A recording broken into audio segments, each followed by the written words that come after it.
Hi, this is Matt with Fireside Outdoor. In our last video, we talked about how to properly assemble your pop-up pit. Today we're going to talk about the best way to make a fire so you can start enjoying that fire pit. Let's go ahead and start a fire. Okay, so now we're ready to make our first fire in our pop-up pit. One thing that I want to point out, because of this steel mesh, it allows for airflow. You do not need to use any kind of accelerants when you're making a fire. As a matter of fact, you should never use any kind of lighter fluid, gasoline, to start a fire. Not only is it dangerous, but it also can damage your pop-up pit, and you don't want that.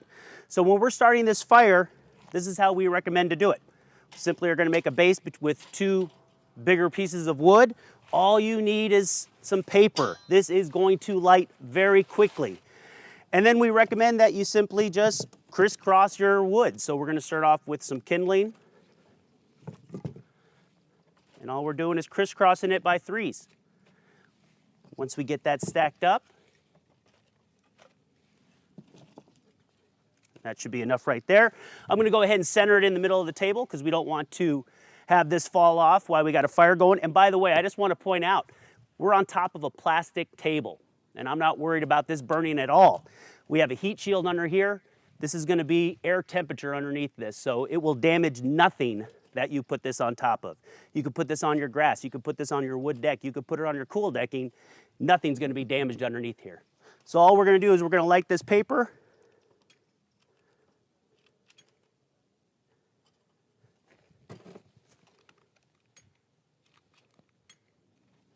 Once we get this paper going, you're going to see just how quick and how easy it is to make a fire in your pop-up pit.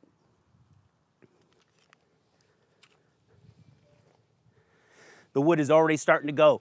The air is channeling underneath it, so because of that, the hotter this gets, the more air it starts to feed through it. It's going to be like a billow. It's going to go ahead and just keep funneling the air through. It's going to stoke your fire.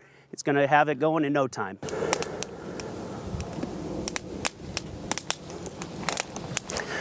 Okay, so our fire's been going for a couple minutes now. I want to add some more wood to the fire, but just a little bit of advice, we don't want to just pile it on like you would a typical campfire. I've been there camping, the more fire the better. But when it comes to the pop-up pit, there's no need for that. This fire has got a good circulation going because of the heat drawing the air up through the bottom, through the steel mesh. There's no need to add a bunch of wood on it. We're going to carefully add just one, maybe two logs, and in no time, this fire is going to be going about as big as you want it.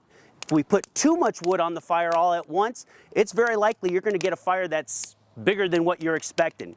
And it's also very possible that you could damage your pop-up pit. So add your wood sparingly, slowly, make sure you get a good fire. So now that we have our fire going, let's go ahead and talk about what you can and cannot burn in your pop-up pit. If you purchase the grill grates and you want to cook on your pop-up pit, regular old charcoal works great in the pop-up pit. If you want just a campfire, you don't want to cook on it, you could purchase the paraffin wax logs that you could find at any grocery store, or my personal favorite, just good old-fashioned hardwood. Now, you want to make sure that you're safe. What you cannot burn here, you cannot burn any kind of accelerants in this pop-up pit. Lighter fluid, gasoline, not only are they dangerous, but they are going to damage your pop-up pit, and you do not want to ruin it. You want to be able to enjoy this for decades to come.